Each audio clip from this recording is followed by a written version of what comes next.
What's up, guys? It's Sean here with the Sean Daily Book Channel, and today I have for you a bit of a different type of book, actually, Dune. Ironic that the channel's only been going on for about 6 videos, and half the books so far have been science fiction, and I mentioned I don't like science fiction, so it's great. It's great. But total honesty, I picked this up because of the movie. The movie had a lot of hype, and I actually saw the movie recently. But I was very much blown away by how much I enjoyed this book. This book was absolutely fantastic. And because this is more of a tradition, this isn't a series, I will be doing a non-spoiler version first and a spoiler full in a little bit. So for the non-spoilers, Dune is a sci-fi house war between houses on different planets. Has some Game of Thrones in it. Obviously, you would say Game of Thrones has a little Dune in it, but it's an interesting dynamic. There's a lot of political intrigue and political maneuvering and plots within plots going on in this story, which is very interesting. The story primarily follows a family known as House Atreides and their transportation to a new planet where there's a lot of different stuff going on. There's a lot of evil plans and scheming, and the way that the family manages to go through it and handle the challenges that arise for them. For the actual world building and thematics, it's fantastic. I will say the main resource of the story is something known as spice, which is pretty much cayenne pepper.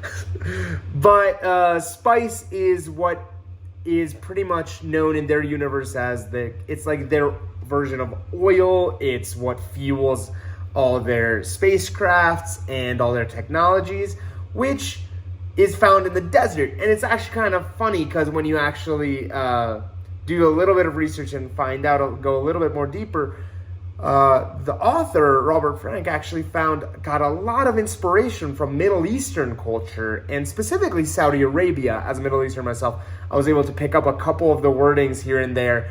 And in this world, the story pretty much revolves around this spice, which you can also rephrase as oil, being in this desert planet where the more civilized people are trying to come take the oil spice, but the natives are like fighting against them, and there's there's underhand deals going on.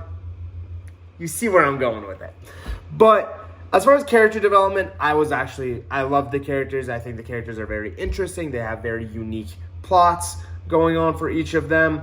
There's some pretty interesting dynamics between the characters. Was there more that I wish I had seen? Yes, there are some specific aspects. The focus of the book, and I understand there are about 12 or there's 25 apparently Dune books, so I guess we get into the other ones more. But I will say, for the positives of the story, for a story that was written 50 years ago, I was blown away by how easy it was to read, how smooth it felt. It felt like it happened, like the story was written by somebody yesterday. It felt so modern. And for a sci-fi book, it didn't have as many sci-fi elements, in my opinion. I actually felt like it was pretty easy to follow along. But that's pretty much going to be it for my non-spoiler edit of the review. As far as recommendations, it would go high on my recommendations. I think everybody should read this book. I definitely think it was, I had a very good time and very much enjoyed the process. Now for the spoilers.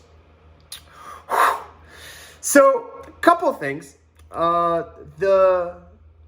I did really love the use of how much study he had done on the Middle Easterns and the native Arabic tongue. A lot of Arabic words are said during the story, and a lot of history is being used in there. Specifically, words like jihad is a common word in the Quran, which means the holy war. Pretty direct translation there. The religious aspect of the story was very interesting. I do enjoy these prophet style stories where they become the savior. I was very much intrigued with that. All around, the story was just fantastic, so smooth. The betrayal, you saw it coming, obviously. They kind of gave it away. I feel like that was an opportunity where maybe the author could have not let us know who the traitor was. I kind of wish that could have been more of a moment, but they kind of just, I guess, dropped the ball, quote unquote, on it. It would have been cool, though, if you were constantly wondering, wait, did Jessica do it? Is it Jessica? I was waiting for some kind of, like, major oh my god moment, and nothing really came. You're pretty much told from the beginning that he is the prophet, the Lisan al-Ghaib, or whatever you want to pronounce it as, or the chosen one, or the Messiah, or the Jesus, however you want to say it, it's the same thing. But I wish there was just more doubt placed. I'm not as huge of a fan of Chosen One storylines personally, and I felt it was a little bit easy. Okay, he's the Chosen One. Okay, he's overpowered because he's overpowered. He can see the future because he can see the future. No big deal. I did, however, the parts that I did enjoy, I did like how the reason he was good at fighting was because he was trained by the best swordsmen and fighters in the universe. That, I thought, was very rewarding, and I actually really enjoyed that aspect. I liked the training aspect that the Fremen provided for both him and he for them. I thought that was a really good balance. The romantic relationships in the story, there's not much to really discuss about them. Like, between Chani and Paul, it's kind of vanilla. Nothing crazy happens. The more interesting romance of the story was Leto and Jessica, honestly. And unfortunately, we didn't get to see too much of that, with Leto dying, obviously, which, that was pretty obvious from book one. I also wish the Baron I just wish he had more redeeming qualities outside of I just want to be emperor. I wish there was just more. The first couple of chapters made me really like the Baron, Vladimir Harkonnen, obviously. But it just kind of like, okay, he's also a rapist. Oh, okay, he's also this. Oh, okay, he murders kids. Okay, let's not make this guy likable, I guess, was the process. So that was a little disappointing for me, but I wish, Duncan Idaho seemed so cool. I didn't wish he hadn't died. Maybe Gurney could have died. Gurney wasn't my favorite character to begin with, but it was okay. I liked the end scene of Gurney and Jessica and Paul and him almost killing her, but that loyalty that he just wants to serve and he wants to get vengeance. The felt of betrayal, the moment where he sees Paul, I love that. That stuff's beautiful. I love that in all stories. That's just beautiful moments where you get to see the person who's just like this devout follower and just wants to serve the person who he's loyal to, and he just doesn't have a way to do it, and he finds it again. Oh, that was beautiful. Love that. But the actual spice, I wish... There's obviously multiple factions in the story. You have the Harkonnens, which are on one side. You have the Bene Gesserit on the other side. You have the Guild on one side, and you have the Emperor, obviously. So all these factions obviously are working towards their own goal. As a first book, I think it did a really great job at introducing you to all these different factions. And I'm guessing in the following books, there's going to be more depths into, okay, like the Bene Gesserit queen or whatever, the mother person, she's not just going to let her sit back and not let anything happen. She's going to get involved and try to kill off Paul somehow. Like, now that he's married to the girl of the Padishah Emperor, which Padishah, by the way, Padishah is actually a Persian word for king, which actually kind of cool. Padishah Emperor. That's kind of cool, actually. I enjoyed that piece. But they're obviously going to be more involved in the books to come. However, I actually thought the book ends in a really cool way. The fight at the end was very random and unnecessary. It just seemed, if you were gonna fight in that moment, it just seemed like Paul was gonna die, obviously, and it's just gonna be like, oh, are you fucking kidding me? Of course he's gonna die. Which would have been interesting, honestly. I was waiting the whole story. I'm like, either Paul or Jessica are gonna die and they're gonna betray each other somehow. And it's gonna be awesome. Didn't happen. But it's okay.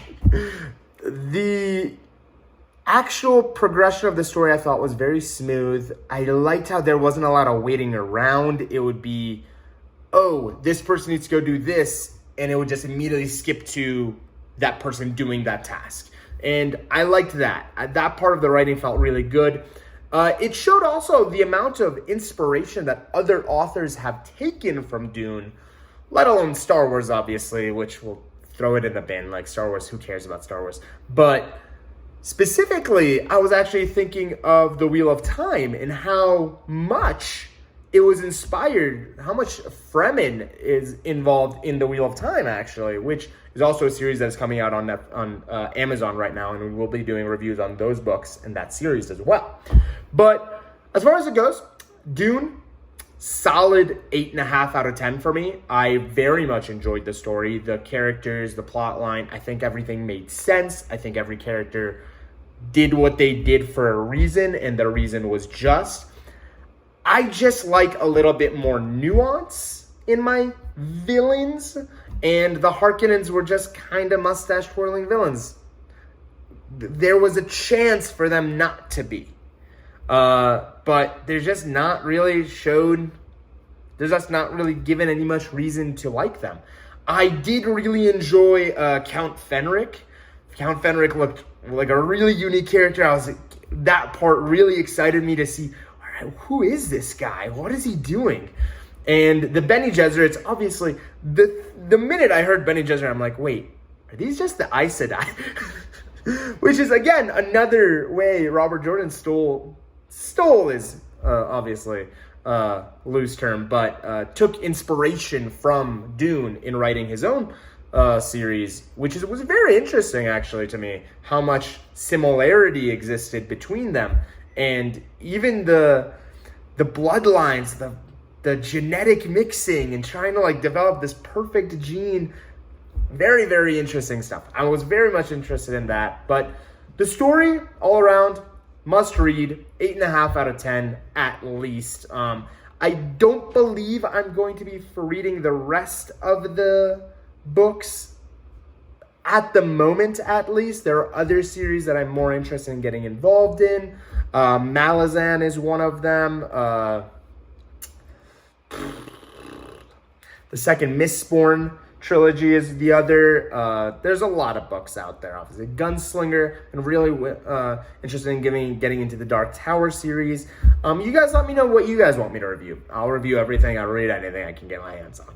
But other than that, guys, thank you guys so much for watching. My name is Sean, and this is Sean, the Daily Book Channel. I'll see you guys tomorrow. Bye.